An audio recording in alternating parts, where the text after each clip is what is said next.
Hello, and welcome to the first episode of The Outsider Reviews. And what better way to start it off than a review of Warzone?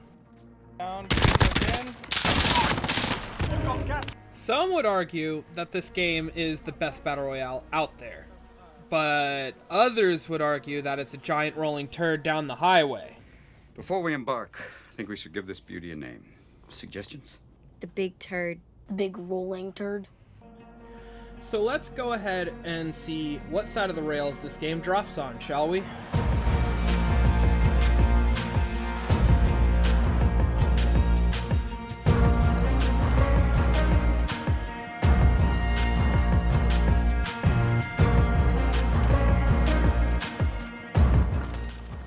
So if you haven't heard of Warzone, or really any battle royales by now, in which case you've basically been living in a cave for the past 5 years, let me fill you in on what we have here.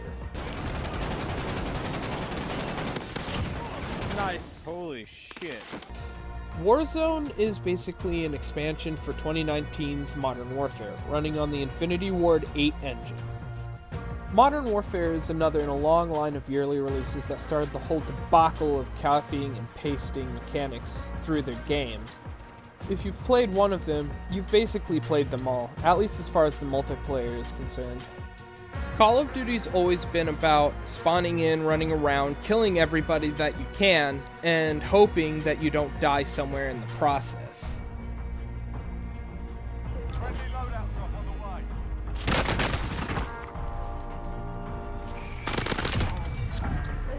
With loads of annoying kill streaks that fly all over the place, killing you. Basically all just free kills, with a few actual tactical choices to be used, but nobody actually uses them.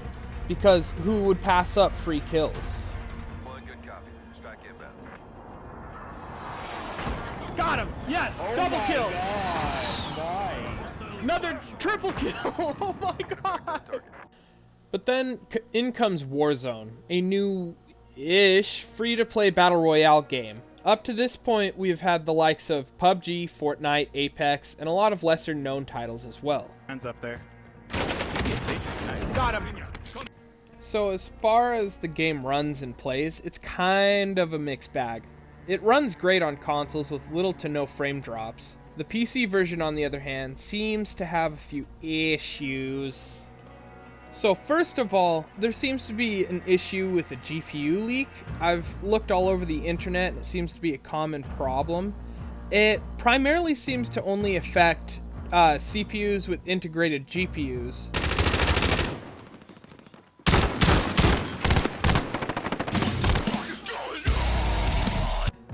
So in my case, I'm running a GTX 1660 Ti, 16 gigabytes of DDR4 RAM, and an R7 3750H. Not a super beast, and the CPU is kind of meh, but it gets the job done. In fact, I played through Resident Evil 8 on high settings, all the way through from start to finish, with little to no frame drops at all. That being said, I do prefer playing it on PC because it has smoother controls and an FOV slider, which in my opinion is insanely important. Please, please add it to the console version. FOV slider console version, hashtag it. Fuck. Oh, there we go. Oh, are you fucking kidding me? Got him! Now, on to how you're going to want to play this game. You can play it solo or with friends, but you're really going to want to play it with friends, as that's where the best experience is going to lie. As in solo, it's pretty common to just get shot in the back and immediately melted. Also, it's worth mentioning that there's a massive hacker problem, so you're going to likely die a lot in solos. Whereas in squads, you have other people who can back you up, and if you go down, they can turn it around. Hey, that rhymed.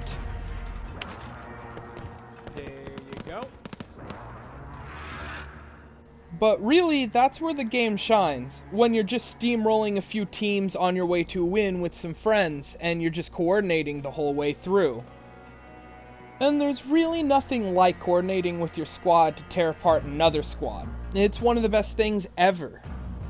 Well, aside from winning the lottery, or successfully coming up with a comeback on time during the argument instead of after, which I wouldn't know a whole lot about considering that my form of comeback is generally a variant of no you. But anyways, the movement feels nice and fluid and feels pretty fast, and the tactical sprint is a nice addition, much better than jump packs.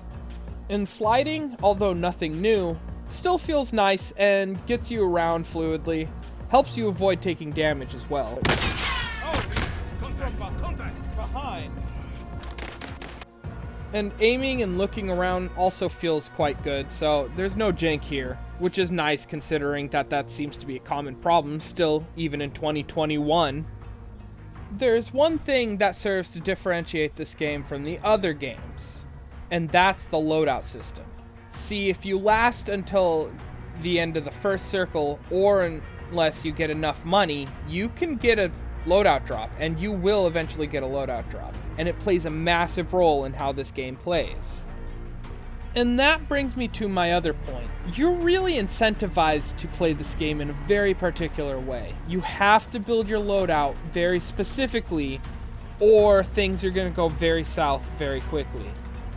You're definitely going to want to run guns with suppressors, and it's almost mandatory to run Ghost, as I see people who run Overkill to get an extra weapon right away, but they'll die really fast. At least I always killed them really fast.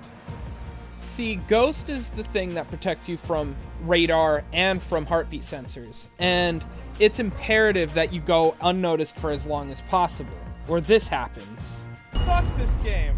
You're going to also want to run both a long range and a close range option, because you're going to be engaging in long range combat just as often as close range combat.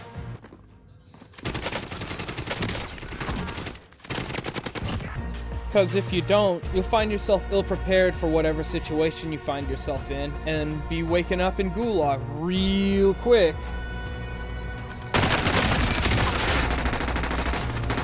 Okay.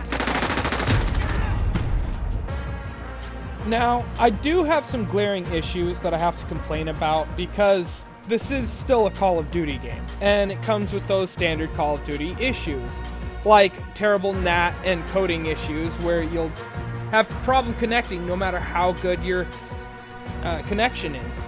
Also, there's the standard issues of shooting somebody until they should have died, but they survive with a tiny little sliver left.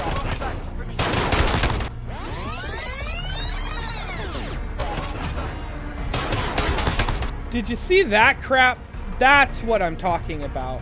Where you could have sworn you killed him, you shot him a few times, you should have outdamaged him, but then they shoot you once or twice and you die. Then you watch the replay, and you really should have killed him, and what you thought happened did indeed actually happen. And let me tell you something, man. That shit really, really pisses me off. Modern Warfare was a stellar looking game. Everyone knows that. You've seen the footage, you've seen the gameplay, and it's honestly one of the best looking games out there. Warzone, on the other hand, seems to have taken a little bit of a nosedive, but that's okay. It still looks pretty good, but not quite to the standard of Modern Warfare. Modern Warfare had all these physics items that you could shoot and create particles all over the place, and the particle effects in that game were just excellent all around, whereas they seem pretty much lacking in this game. The audio in this game is excellent. Sound plays a crucial part in your tactics and gameplay loop. You want to make as little sound as possible, and running around like an idiot with your head cut off is going to end you up dead like this guy. Things like moving slowly or keeping your ass to the ground is a good way to keep yourself undetected when close to enemies. However, it's also a good idea to find and keep a dead silence, as you can rush into an enemy position and just annihilate them. Good shit. I stepped aside and let you take care of the problem. Yeah. Let me. Guns sound good. Some of them sound like freaking cannons, and others, not so much. But all around, the sound is excellent. With lots of pops and cracks in the distance, you can tell there's gunfights, somewhere in the vicinity. And when you're in an intense gunfight and there's bullets whizzing past you and there's cracks everywhere, explosions going off, it's some really intense stuff, man. One thing I do hate is how sometimes your character will yell out callouts, and the audio in this game is, as I said, so good that you can hear those callouts from pretty far away. I'm pretty sure you could probably hear someone wiping their ass in the bathroom. But don't worry, they can hear you too, and they got a gun pointed right at that door. Shit, he's in that. What the fuck? Camping and sound whoring is definitely a problem in this game. Make sure you're careful when you enter a building, and definitely heartbeat it, because if you just bust in, you're likely going to get dropped like a bag of shit. God damn it. Damn, forgot about the bush Wookiees. I mean, look at his tag. What little music is in the game? It's pretty lackluster. I can only think of one track that's alright, and it's the one that you're listening to in the background. Other than that, the music in this game is underwhelming at best.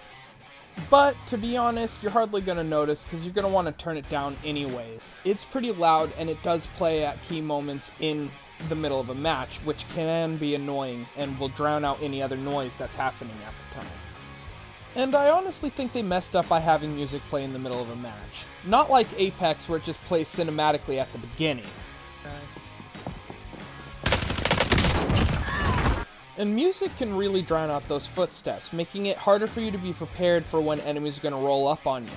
Like that last clip, I was capable of hearing them, whereas if I had had my music up, music might have been playing and it might have stopped me from being prepared.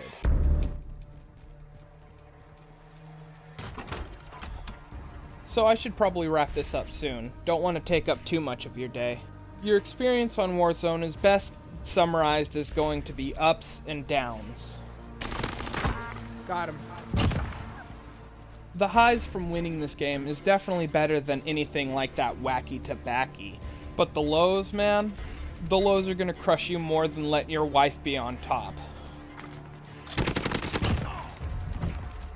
Pulling off that perfect headshot or rushing in and annihilating an entire enemy team is some of the best feelings you're going to feel in this game. But on the other hand, landing and finding no loot but then running into a fully kitted out squad is probably the shittiest thing ever. God damn it! Fuck this game! In spite of how frustrating this game can be, and with how many hackers are plaguing it, I'm still gonna have to recommend this game, as it's still great fun with some friends. And when you finally get that dub that you've been working so hard for, the dopamine rush is gonna hit you like a freight train. Well, that pretty much wraps up this review. And everything you heard was just an objective opinion, not necessarily fact. And if you agree or disagree with my opinion, please leave a comment down below. And if you like this content, please consider liking and subscribing to me, and hitting that notification bell so you'll get updates to my future uploads. Also, please consider supporting me through Patreon down in the descriptions below. Thanks for watching. Until next time, I'll catch you out in the war zone.